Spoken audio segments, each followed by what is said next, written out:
Chapter 1. The Dust of the Road. The dust of the road was a second skin on Suteibu, a fine ochre powder that clung to the rough weave of his travel-worn kimono and settled in the deep lines etched around his eyes. Each gritty inhalation tasted of forgotten battles and roads stretching endlessly behind him. He moved with a weary grace, the inherent discipline of a swordsman still evident in his posture, even as his shoulders slumped with a burden heavier than his katana. The late spring air, thick with the cloying sweetness of unseen cherry blossoms clinging to the precipitous slopes above, did little to lighten his mood. He was a solitary shadow against a landscape painted in delicate hues, a stark reminder of the violence that could bloom even amidst such beauty. Suteibu was a leaf adrift on the winds of a fractured land. Since losing his lord in the chaotic aftermath of the Sekigahara conflict, he had wandered from one dusty town to the next, his katana his only constant companion. He'd taken on many tasks, guarding merchant caravans from opportunistic bandits, teaching rudimentary swordsmanship to the sons of local landowners, even assisting with the arduous work of rice planting during harvest season. Each job was a temporary anchor, a brief respite from the gnawing emptiness that had taken root in his soul. He moved through the world with a quiet competence, his skills honed by years of rigorous training and brutal battlefield experience. Yet there was a hollowness behind his focused gaze, a sense of a man going through the motion. Beneath the calloused hands and the stoic exterior lay a yearning for more than mere survival. Once a guiding star, the samurai code felt like a broken compass. Honor, duty, loyalty. These ideals had led to ruin, to the bitter taste of defeat and the shame of being masterless. Yet the ingrained discipline remained, a stubborn ember refusing to extinguish. In each new village, with each fleeting connection, a faint flicker of hope would ignite within him, the possibility of purpose, of finding a reason to wield his sword beyond the simple necessity of earning his next meal. Perhaps in the service of others, he could at least atone for his past failures and find a temporary balm for his restless spirit. Oyamada, with its unsettling quiet and the weight of its unseen fears, was just the latest stop on this aimless journey. However, something in the village's palpable unease hinted that this particular task might hold more than he initially bargained for. He hadn't been in Oyamada since he was young. It was a time long past and best forgotten. Oyamada revealed itself slowly as he descended the winding path, a cluster of dark, thatched roofs huddled together in the valley's embrace, like pebbles scattered at the foot of giants. Terraced rice paddies, vibrant with the emerald green of new growth, shimmered under the afternoon sun, their still surfaces reflecting the cloudless sky. A thin column of smoke, pale blue against the darker green of the surrounding pines, spiraled upwards from the heart of the village, a fragile banner of human habitation in this vast, silent expanse. Suteibu's journey to this remote haven had been born of a weariness that seeped deeper than bone-tiredness. It was the exhaustion of a spirit haunted by echoes, a soul seeking a silence that perpetually eluded him. The plea from the village elder, Kenzo, had been a fragile thread of purpose offered amid his aimless wandering. Kenzo's voice, thin with age and laced with genuine fear, had spoken of a community unraveling, not from bandits or warring clans, but from something unseen that stole in the night and left only whispers in its wake. He recalled the words from the letter he received. Honored Ronin Dono. I reach out not just as a humble village elder from Oyamada in the remote Mino province, but also as a friend of your late father. Our village faces a lurking dread not from warring clans or bandits, but from a shadow that haunts us. Our livestock has begun to vanish from their pens without a trace, and strange symbols have appeared on our doorways, sowing fear and suspicion among us. Nightmares plague our villages, and anxiety has replaced our community's joy. We have consulted our local shrine priests and offered prayers, yet the unsettling occurrences continue.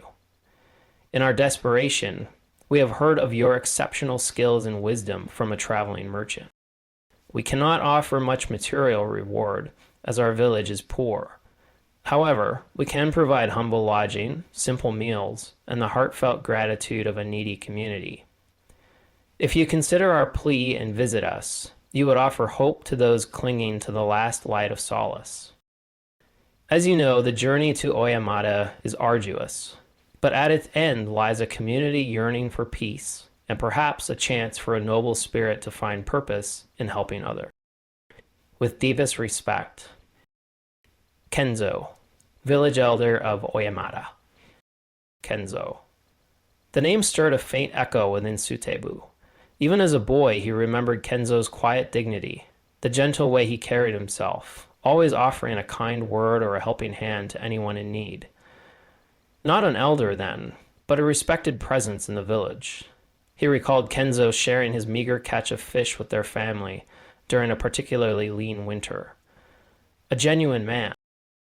As he drew closer, the silence of Oyamada pressed in on him, a tangible thing that muted the usual sounds of a living village. The chirping of unseen insects seemed almost frantic in the stillness, and the distant murmur of a mountain stream only underscored the absence of human voices. The few villagers he encountered on the outskirts moved with a skittishness that spoke volumes. Their eyes, darting and wary eyes, lingered on the hilt of his katana, a constant reminder of his profession that inspired both hope and apprehension.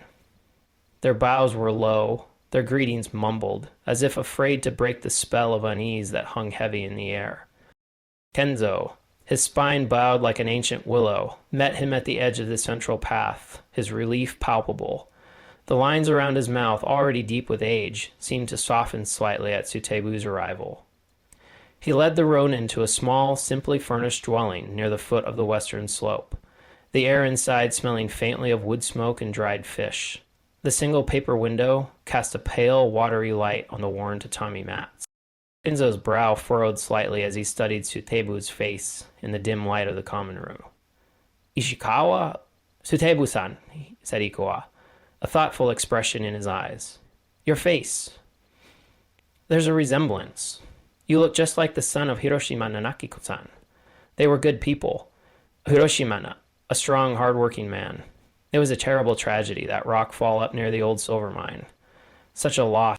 A shadow of sadness crossed Kenzo's kind face. "Akiko-san and young Takeshi, they faced many hardships after that. A real shame. A good family, lost to misfortune." Wanted to change the subject. Kenzo recounted the village's woes over a meager bowl of rice and a few slices of pickled radish, his voice a low, anxious murmur. He spoke of strange omens, rocks inexplicably tumbling down the mountainside, the sudden silence of the usually raucous cicadas, dreams plagued by shadowy figures. And then there were the symbols. He carefully unfolded a piece of coarse paper, revealing the charcoal rubbing. The circle bisected by a jagged line, the 3 dots clustered beneath, seemed to pulse with a malevolent energy, even in the dim light. Suteibu traced the lines with a calloused finger. It was unfamiliar, devoid of the elegant simplicity of a clan common, or the stylized representations of deities. It felt crude, almost mocking. A shiver, unbidden and unwelcome, traced its way down his spine.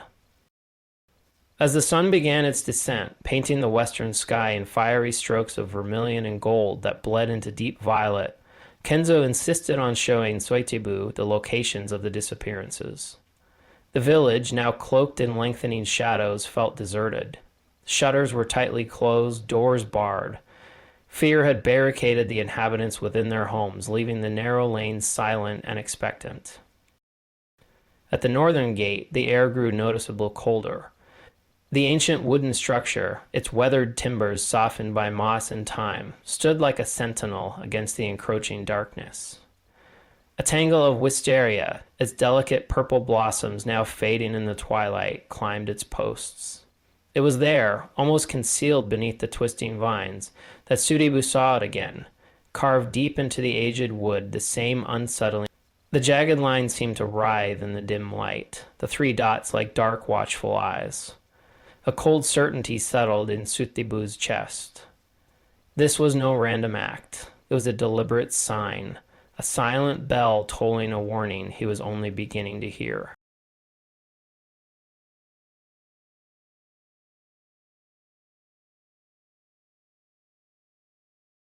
behind the small dwelling. The air held the crisp bite of late autumn, carrying the scent of pine and damp earth. Katana, wakizashi, kama, each moved with practiced precision in the pre-light, a silent ritual to sharpen steel and mind against the weariness of the road. This morning ritual was more than just physical exercise. It was a meditation, a way to center his mind and keep the edge of his skill sharp. A silent promise to himself that even without a lord, he remained a samurai. With the weak winter sun still hidden behind the mountain peaks, he partook in a simple breakfast within the quiet of his borrowed room, his senses alert to the subtle sounds of the awakening village. A heavy gray blanket of clouds clung to the horizon, and an increasingly bitter wind whispered through the valley. The dawn unfurled over Oyamada like a bolt of raw silk, its initial starkness softening into hues of pearl and apricot as the mist, clinging to the valley floor like a phantom's embrace, dissipated. The crisp air carrying the earthy fragrance of tilled soil and the sharper tang of pine needles held a fragile stillness. Suteibu stood sentinel on the weathered wooden veranda of his temporary lodging, his senses acutely attuned to the subtle shifts in the nascent day. The distant chirping of unseen birds and the gentle murmur of the mountain stream were the only sounds that dared to break the pervasive silence, a silence heavier than the morning mist itself. His hand, calloused and sure, rested near the tsuba of his katana, the polished steel cool against his fingertips. The previous night's discovery, the crude, unsealing symbol carved into the ancient torii gate, had been a discordant note in the valley's apparent tranquility, a tangible manifestation of the unease that clung to the village like a shroud. He had come to Oyamada a ronin adrift, seeking not glory but a fleeting respite from the receding tide of his path. Tenzo's desperate plea had offered a temporary anchor, a chance to perhaps find a sliver of redemption in the service of others. Yet, the air here hummed with a disquiet, suggesting a darkness far more profound than simple misfortune. As the sun climbed higher, casting long skeleton shadows across the terraced rice paddies, the villagers began to emerge from their dwellings. Their movements were hesitant, their faces drawn and etched with a worry that belied the beauty of the surrounding landscape. The usual sounds of a village awakening, the rhythmic thud of rice mortars, the cheerful banter of neighbors, were conspicuously absent, replaced by a hushed, almost furtive atmosphere. Fear, Suteibu observed, was a potent silencer. He began his quiet patrol of the village, his gaze sharp and observant, missing no detail. The villagers he encountered offered low bows and averted their eyes, their responses to his inquiries clipped and guarded. The missing oxen, powerful beasts used to plow the fields, were spoken of with bewilderment and a creeping dread. The vanished chickens and hunting dogs added to the growing sense of violation of a natural order disrupted by an unseen hand. The strange symbols, when he inquired about them, elicited nervous glances and muttered pronouncements of ill omen. When talking to a young mother about the disappearance of their chickens, she spoke about how, on the night they vanished, she whispered, clutching her shawl tighter, "I found this near the coop. It wasn't there before." She produced a small, crudely drawn sketch on a piece of bark. A distorted circle with a jagged line through it, similar to the carving on the torii gate, but smaller and less defined. Near the western edge of the village, amidst a small, meticulously tended garden overflowing with fragrant herbs, Suteibu encountered Hana, the village healer. Unlike the other villagers who seemed to recoil from his presence, her gaze was steady, her demeanor possessing a quiet strength. The air around her was rich with the pungent aromas of lavender, sage, and other medicinal plants. Her hands, stained with earth and the juices of leaves, moved with a practiced gentleness as she pruned a climbing vine. There was a network of fine lines around her eyes, etched by age and knowing the weight of weariness. "Uranin dono," she greeted him, her voice low and calm, starkly contrasting the anxious whispers he had heard elsewhere. "You seek answers, I presume?" Suteibu inclined his head. "The disappearances, the symbols. The villagers speak of ill fortune." Hana straightened, her gaze sweeping across the tranquil garden before returning to his. Ill fortune is a fickle thing, Ronin. Sometimes it is the wind carrying seeds of misfortune. Other times the seeds are sown by more deliberate hands. Do you recognize the markings? Suteibu asked, his voice even.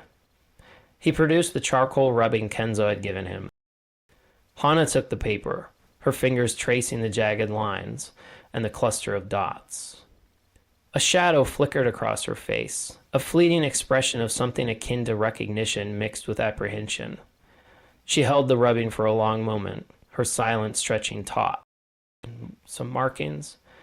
They are old, she finally said, her voice barely above a whisper. Older than this village, perhaps older than even the oldest trees in the surrounding forests. They belong to a time when the mountains held different spirits, when the balance between the human world and the realm beyond was spirits?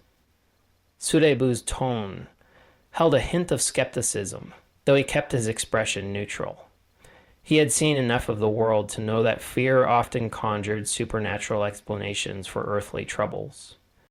Hana met his gaze, her eyes holding a depth that belied her simple attire. Whether they are spirits in the truest sense, or simply forces we no longer understand, the old ways hold power, Ronin. There are legends in these valleys, tales passed down through generations, of beings that dwell in the deep woods, beings that demand respect or retribution. Retribution for what? Hana hesitated, her gaze drifting again towards the mist-shrouded peaks. Long ago, before the rice paddies stretched so far, the logging camps scarred the lower slopes. There was a shrine, high in the mountains, a place of reverence for the kami of the wild. It was neglected, forgotten. Some say, and these disappearances, these symbols, they are connected to this forgotten shrine? Perhaps, Hana said slowly. Or perhaps they are the work of someone who knows the old ways, someone who seeks to exploit the villagers' fears. Her gaze sharpened, focusing intently on Suteibu. Fear is a powerful tool, Ronin. It can blind people to the truth that lies right before their eyes. Their conversation was abruptly cut short by a low, guttural rumble that seemed to vibrate through the very earth beneath their feet. The tranquil morning air turned heavy, the sky above darkening with an unnatural swiftness, taking on a bruised, ominous hue. A collective gasp rose from the village as dust and small stones began to rain down from the towering cliffs to the west. Then came the roar, a deafening cascade of rock and earth tearing loose from the mountainside, plummeting towards the valley floor. Panic seized Oyamada. Screams echoed through the narrow lanes as villagers abandoned their chores, their faces contorted with terror, scrambling for any semblance of shelter.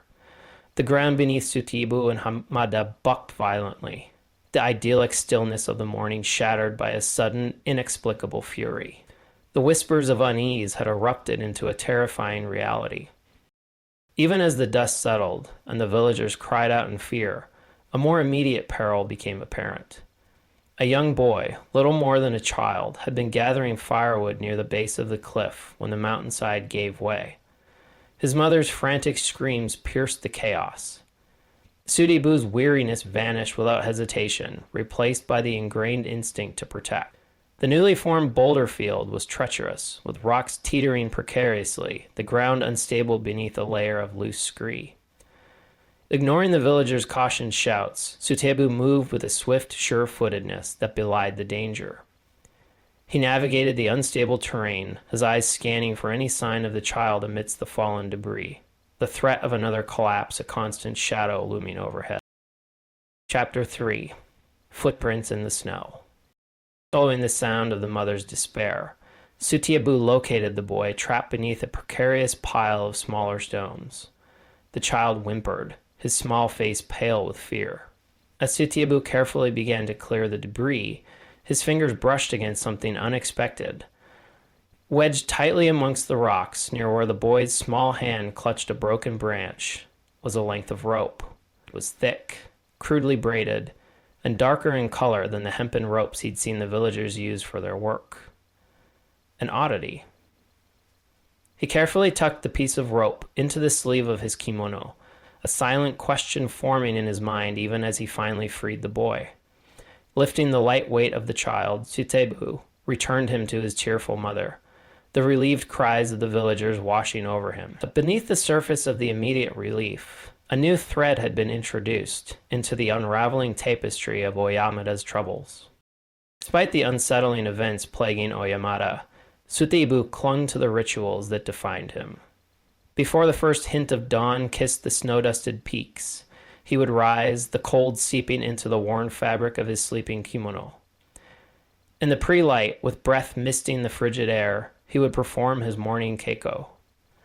The whisper of his bare feet on the packed earth outside his borrowed dwelling was the only sound accompanying the fluid dance of his katana. Each precise cut and parry, each seamless transition between IAOI draws and defensive stances was a meditation, a way to sharpen not only the steel but also his mind. The wakizashi followed, its shorter blade demanding a tighter, more intimate form of combat. Finally, the kama, its curved sickle, a stark reminder of his masterless state and the need for adaptable skill, sliced silently through the air. This relentless practice was not merely about maintaining his edge. It was a defiant act against the erosion of his identity, a stubborn refusal to let the ronin's aimless path dull the honed instincts of the samurai he once was. With the first rays of a weak winter sun filtering through the trees, Suteibu would partake in a simple breakfast. Despite the village's anxieties, Kenzo ensured a warm bowl of rice porridge and a cup of steaming hojika awaited him. Seated by the small crackling fire within the hearth, Suteibu would consume the meager meal in silence, his gaze often fixed on the swirling snow that had started falling outside. Even in this quiet act of sustenance, his senses remained alert, attuned to any unusual sound or shift in the atmosphere. The warmth of the tea offered a momentary comfort against the biting cold, but it did little to thaw the chill that had settled in his heart. A cold born not of the mountain winter, but of a past he could neither outrun nor forget. Each day was a new page in his wandering, each task a potential step towards some elusive meaning, a purpose that still lay hidden beneath the dust of the road and the weight of his memories. The violent tremor that had rocked Oyamada the previous afternoon had left a residue of fear thicker than the swirling snow that now started to blanket the valley.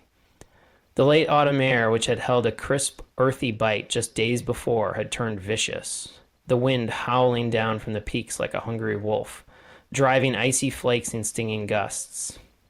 The vibrant hues of fall foliage were now buried under a pristine yet menacing white shroud. Suteibu, clad in layers of borrowed heavy cloth, his breath misting in the frigid air, surveyed the aftermath of the rock slide.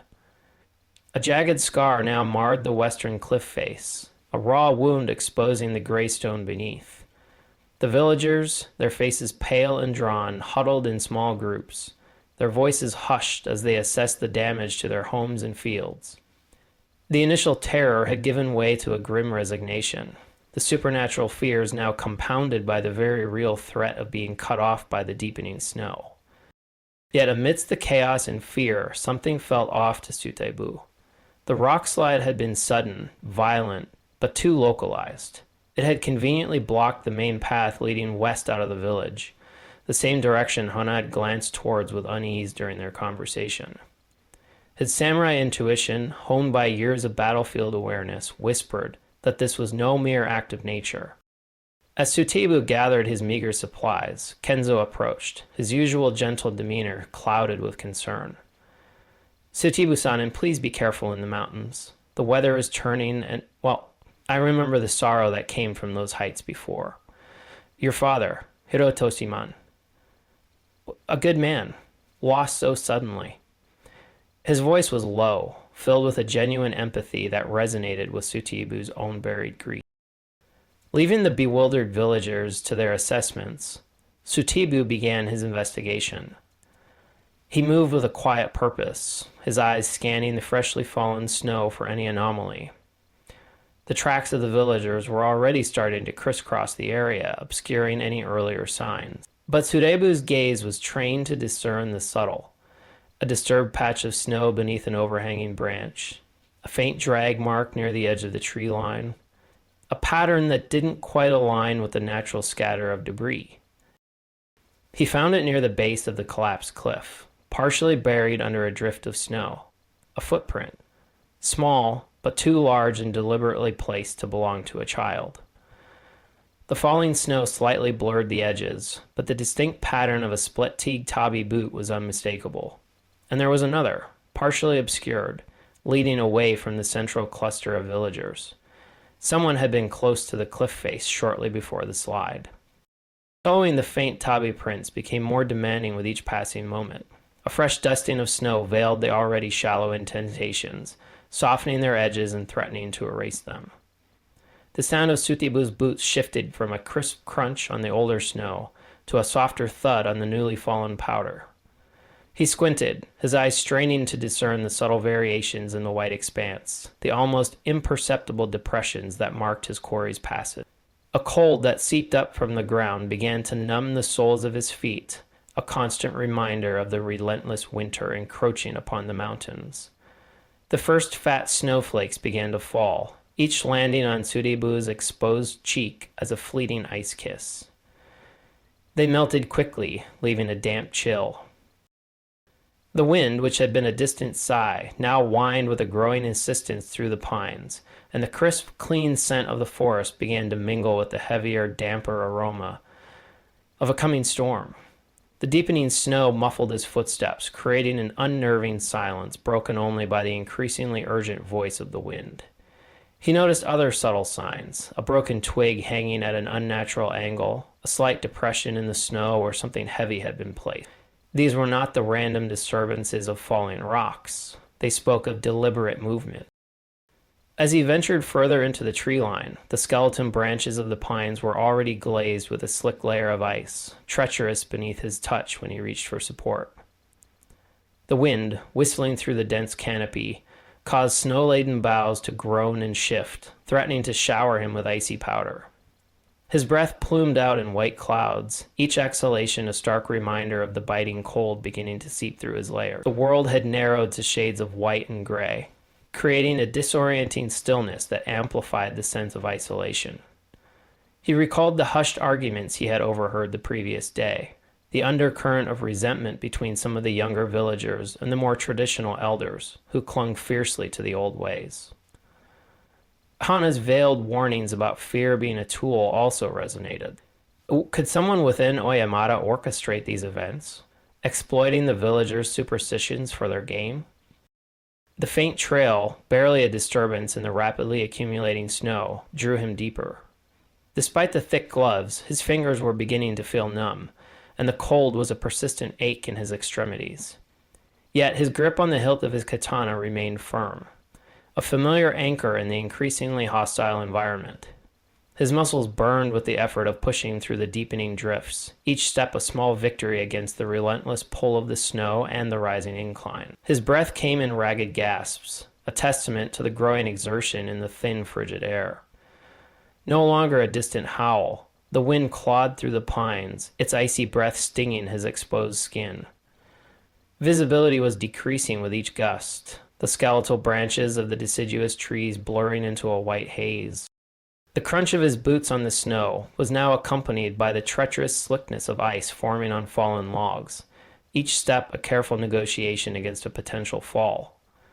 He squinted, trying to keep the faint indentations in sight as the swirling white threatened to erase them. A knot of urgency tightened in his chest. The storm was worsening rapidly, and the deeper he ventured, the greater the risk of being trapped in this frozen wilderness. The tracks continued for some distance, weaving through the trees, before disappearing into a dense thicket of bamboo, their delicate stalks bowed under the weight of the snow.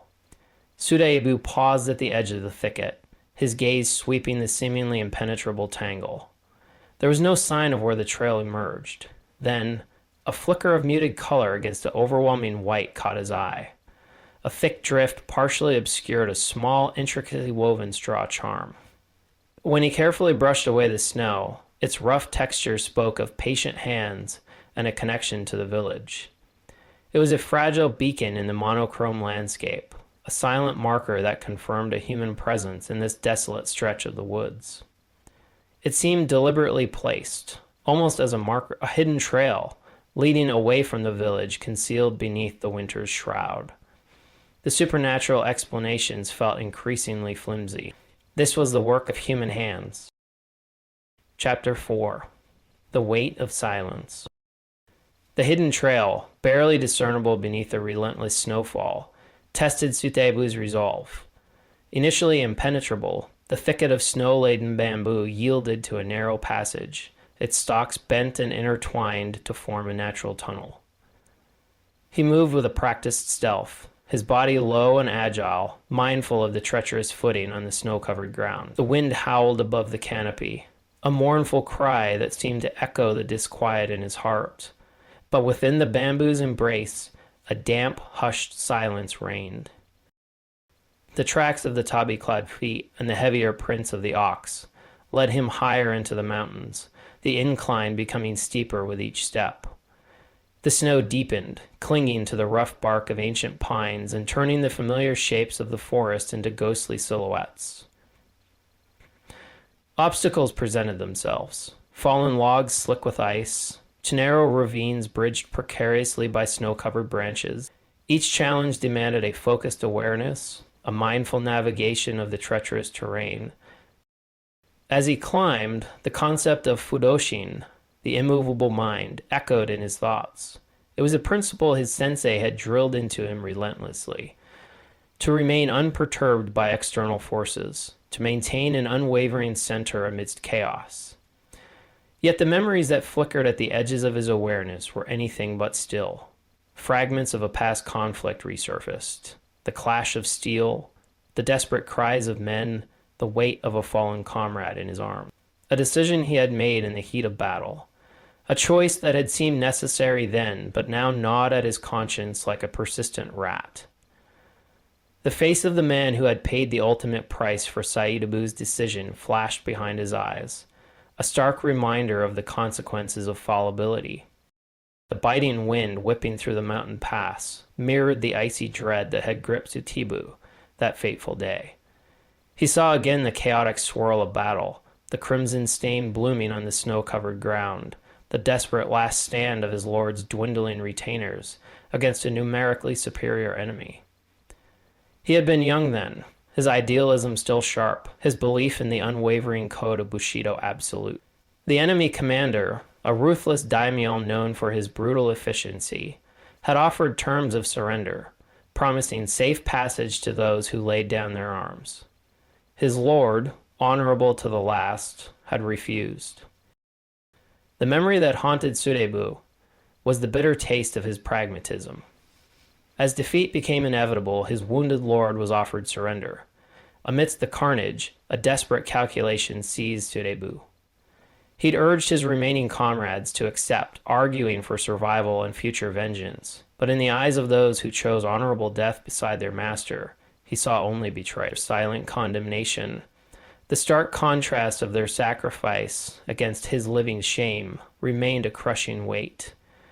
Fudoshin, the unwavering heart his sensei had taught, felt a mockery in the face of his moral compromise. The snow-covered path ahead blurred momentarily, his focus wavering under the weight of this spectral burden. He forced himself to breathe deeply, to anchor himself in the present, in the crunch of his boots on the snow, the sting of the cold air in his lungs. Fudoshin. The mountain demanded it. His survival depended on it. Perhaps his redemption hinged upon it. The trail eventually emerged from the dense pine trees into a small, secluded clearing. The wind here whipped with renewed ferocity, swirling the snow into miniature white tornadoes. In the center of the clearing stood a dilapidated structure. Part shrine and dwelling were built of weathered wood, its roof sagging under the weight of years in snow. A single, flickering light emanated from a paper window, casting long, dancing shadows on the snow-covered ground.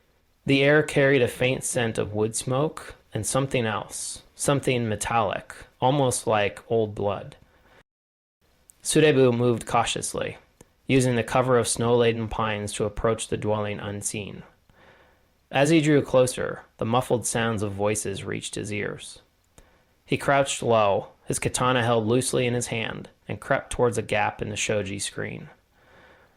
Peering through the crack, he saw two figures within. One was cloaked and hooded, their face obscured by shadow. The other, Suteibu's breath hitched in his throat.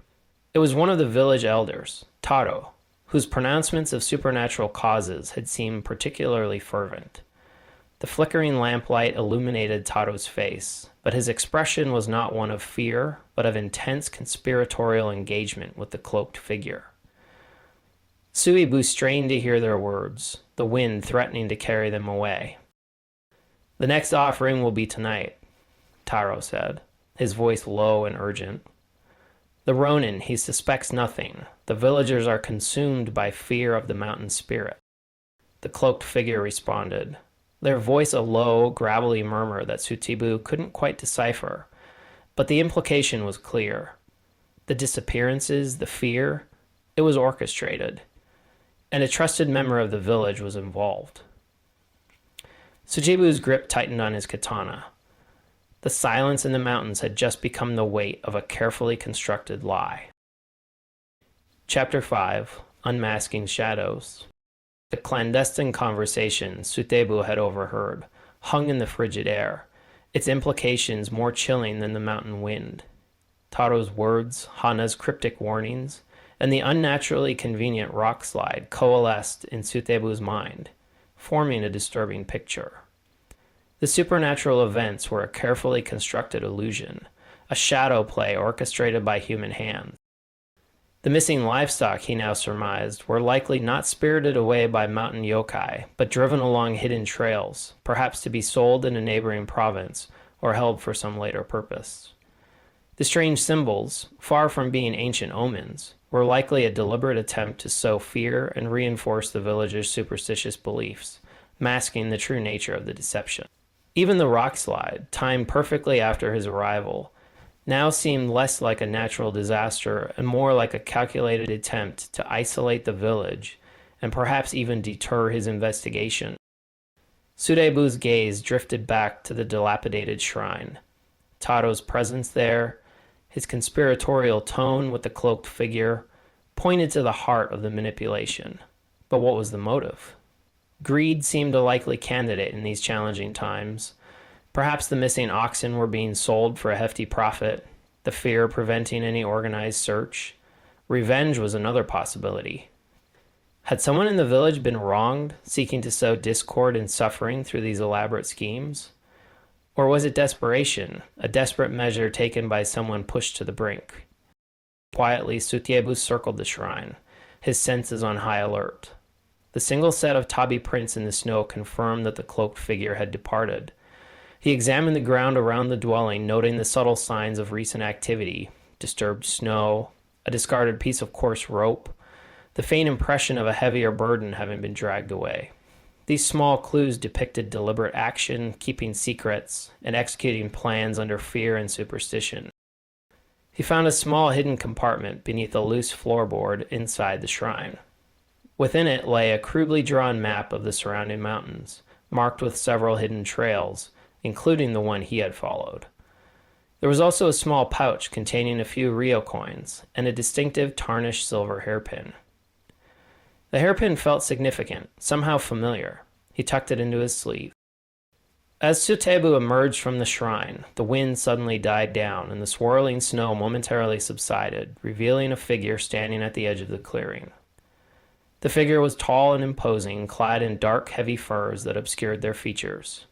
But there was a familiarity in their stance, a certain rigidness in their posture that sent a jolt of recognition through Suteibu. "I had hoped the whispers of spirits would have kept you occupied," the figure said, their voice a low, resonant baritone that seemed to cut through the silence of the mountains. "I had hoped the whispers of spirits would have kept you occupied." Suteibu's hand instinctively tightened on the hilt of his katana. "The only spirits I sense here are those of deception. The whispers of spirits are often the convenient lies of men with earthly motives," Suteibu countered. his voice calm despite the sudden adrenaline spike. He shifted his weight slightly, his senses on high alert. The figure's posture, the way they held themselves, spoke of a training he recognized, a discipline that went beyond a simple villager's guise. The hooded figure tilted their head, a hint of amusement in their unseen expression. "You speak with a certainty that belies your outsider status, Rodin. What makes you so sure that forces beyond our understanding are not at play here? The mountains have their ancient power, a power that can manifest in ways you city dwellers cannot fathom." "Power, yes," Suteibu replied, his gaze unwavering. "But power is often wielded by those who seek control." The disappearances began too conveniently. The symbols appeared too strategically. And that rock slide, he let the unspoken accusation hang in the frigid air. Nature is rarely so precise.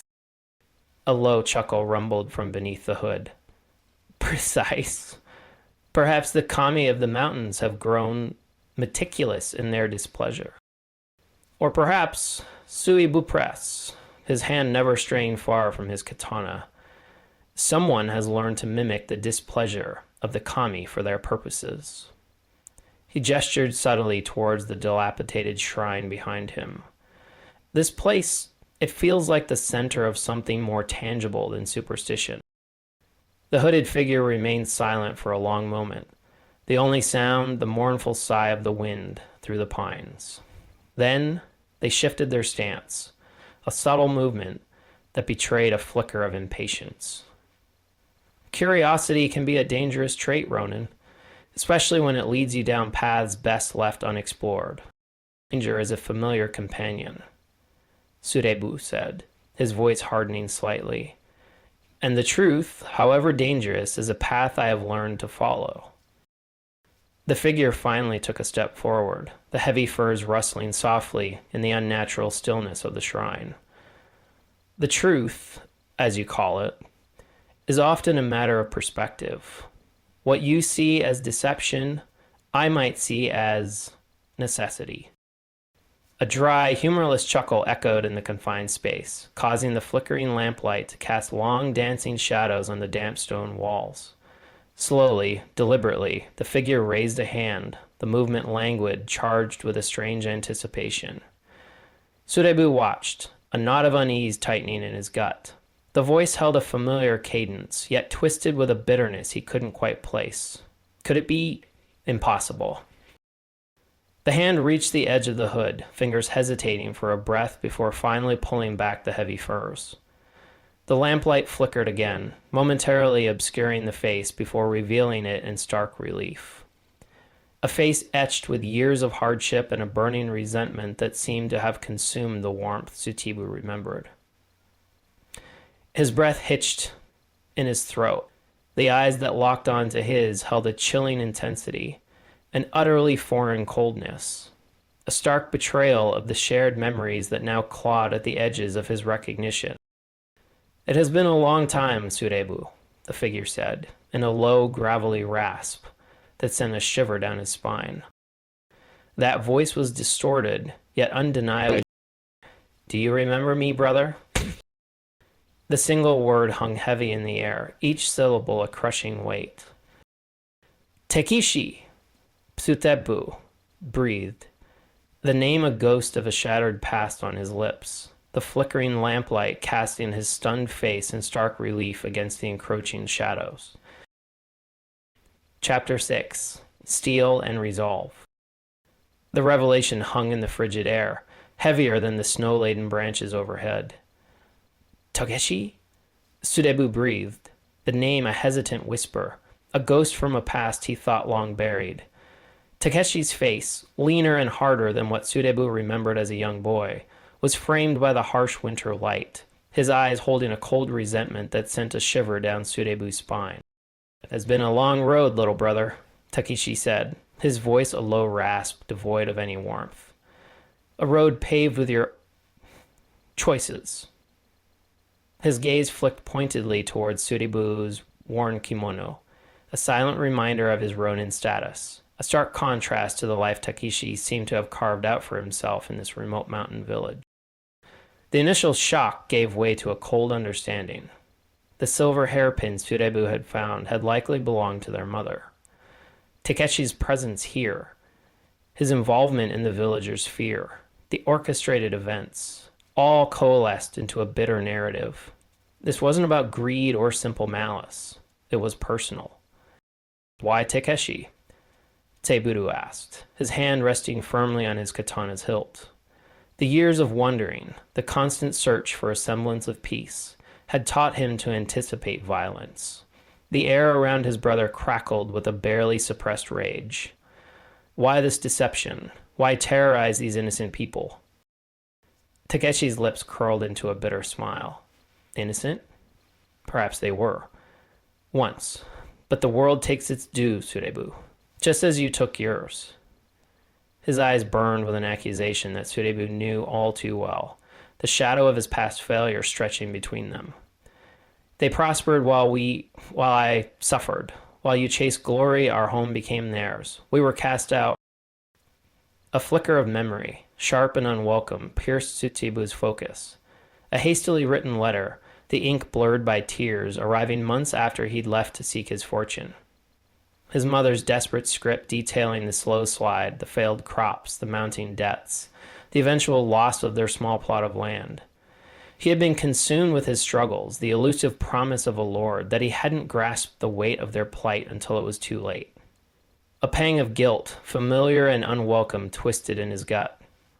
Had his path, his pursuit of honor, inadvertently condemned his family to hardship?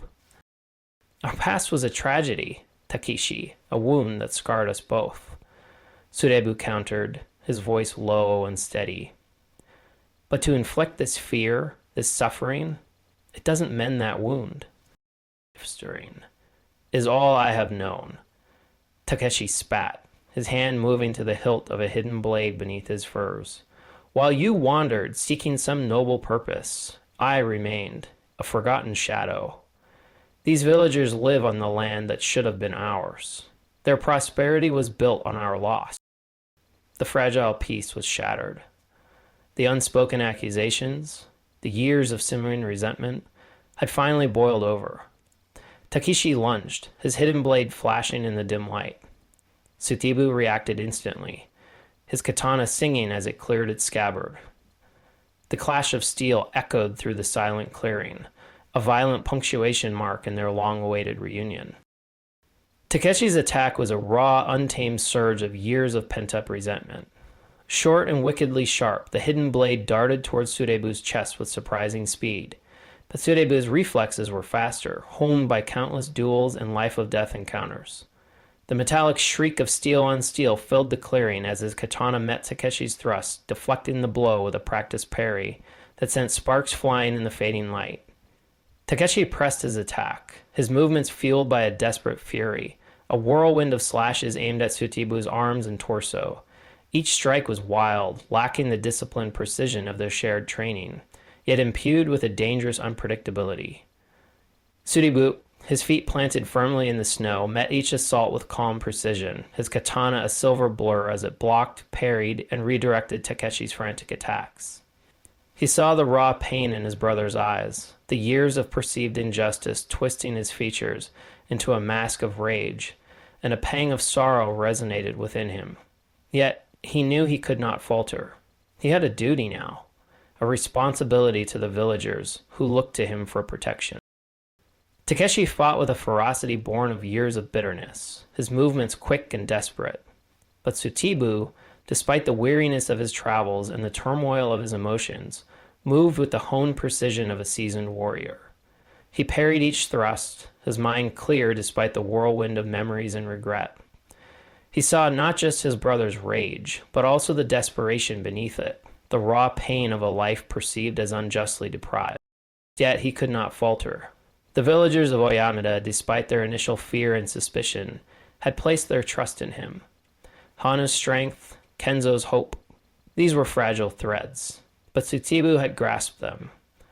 Perhaps this was the purpose he had unknowingly sought, a chance to atone not just for his past failures, but for the shared tragedy that had twisted his brother's heart. His resolve hardened, his commitment to protecting the innocent outweighing the lingering ache of familial loss. As their blades clashed again, Takeshi, driven by a reckless fury, left an opening. Suteibu, with a swift, controlled movement, disarmed him, his katana's point hovering inches from his brother's throat. But before he could speak, before he could attempt to bridge the chasm of their shared pain, a series of soft thuds echoed from the surrounding tree line. Almost instantaneously, the forest seemed to disgorge figures clad in black, their movements fluid and silent as shadows. They carried an array of deadly weapons, shuriken glinting faintly in the dim light, short swords held with lethal intent, and the telltale shapes of kusharigama swinging menacingly. Takeshi stared in bewildered horror, his earlier rage replaced by a fresh wave of terror. These were not the lumbering forms of villagers. These were trained killers, and their sudden appearance shifted the entire dynamic of the confrontation. The carefully orchestrated deception had just introduced a more immediate and tangible threat. Chapter 7: Steel Against Shadow. The sudden rustling in the tree line and the silent emergence of the figures clad in black shifted the atmosphere from tense confrontation to immediate lethal threat. Instead of recoiling in horror, Takeshi straightened, a grim satisfaction hardening his features. "Well, brother," Takeshi said, a cruel smile twisting his lips. "It seems my insurance policy has arrived." "You were always too stubborn for simple persuasion." He gestured subtly towards the ninja, a silent command. The ninja. Their movements fluid and coordinated, fanned out, but their focus was entirely on Suteibu. Their weapons, shuriken, short swords, and kusarigama, were directed solely at him. Takeshi, now standing slightly behind them, watched with a cold detachment. "You orchestrated this?" Suteibu asked, his voice low with disbelief and a bitter understanding. The pieces clicked into place. The fear-mongering, the rock slide, and now these assassins.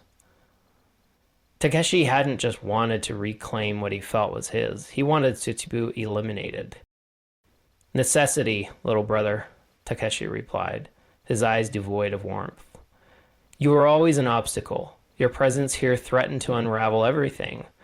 These associates understand the need for discretion." The ninja advanced, their silence more menacing than any battle cry. Shuripu whizzed through the air, forcing Suteibu to deflect them with swift, precise blade movements. The sharp metallic clang echoed in the clearing as steel met steel. Suteibu was now facing not just his embittered brother, but a cadre of highly skilled assassins under his command. The betrayal cut deeper than any blade. He had come seeking a semblance of peace, perhaps even reconciliation, but had instead walked into a carefully laid trap. His hand tightened on the hilt of his katana. He was outnumbered, facing trained killers, and on top of that his brother stood against him. The weight of his past failures, the burden of his ronin status, felt heavier than ever. Yet the ingrained resolve of a samurai, the refusal to yield in the face of overwhelming odds, ignited within him. He would not fall here. Not by his own brother's hand. The betrayal hung in the frigid air, a poisonous vapor more deadly than any thrown star. Takeshi's cruel smile, the silent command in his eyes directed at the encroaching shadows, sullified the grim reality. His brother had orchestrated this. The fear, the deception, the near-fatal rock slide, all a prelude to this final deadly confrontation. Cold and sharp as winter ice, rage surged through Suteibu, eclipsing the weariness of his journey and the lingering ache of his past. This wasn't just about a village and its troubles anymore. It was a deeply personal betrayal, a wound inflicted by the one person who shared his blood. Yet, amidst the anger, a steely resolve hardened within him. He would not succumb. He would not let Takeshi's bitterness be his end. With a guttural cry that echoed through the silent clearing, Suteibu exploded into motion. He didn't charge Takeshi directly. The phalanx of black-clad assassins was the immediate threat. His katana became a whirlwind of lethal grace, deflecting a flurry of shuriken with rapid, almost imperceptible movements. The air crackled with the sharp clang of steel meeting steel. The ninja were skilled, their movements fluid and unpredictable, like shadows given form. One lunged with a short sword, aiming for Suteibu's vital points, while another swung a kusarigama, the weighted chain whistling through the air, seeking to ensnare his limbs. Suteibu danced between them, his footwork precise on the snow-covered ground. He parried the sword thrust, then dropped low, narrowly avoiding the scythe-like arc of the kusarigama. He moved with a strategic brilliance born of years spent on battlefields. He used the surrounding pines as momentary cover, drawing the ninja into each other's paths, creating brief moments of disarray in their coordinated assault. His blade flashed, a silver arc in the dim light, leaving crimson trails in its wake. One ninja stumbled backward, clutching a slashed arm, his silent efficiency broken by a gasp of pain. Takeshi watched from behind the assassins, his expression a mixture of anticipation and a flicker of something akin to unease. Perhaps he had underestimated his brother's skill, his unwavering determination. Suteibu pressed his attack, focusing on creating an opening. He feigned a retreat towards the edge of the clearing, drawing 3 of the ninja after him. Then, with a sudden pivot, he used a fallen log as a springboard, launching himself back into the center of their formation. He executed a spinning strike, his katana scything through the air, felling 2 more of the assassins before they could react. The remaining ninja, now fewer in number, became more cautious, their coordinated attacks replaced by a more wary encirclement. Suteibu could feel the strain in his muscles, the bite of the cold seeping into his bones, but his focus remained absolute. The faces of the villagers, their fear and their fragile hope, flashed through his mind. He would not let them fall prey to Takeshi's twisted vengeance. He noticed one of the fallen ninja clutching a small, intricately designed pouch at his belt. With a swift kick, Suteibu sent the pouch skittering across the snow towards Takeshi. "What is this?" Suteibu yelled, his voice strained but clear, trying to sow a seed of doubt. Takeshi's eyes flickered to the pouch, a moment of hesitation crossing his features before he masked it with a sneer. "Trinkets. Nothing that concerns you, brother." But the hesitation was enough.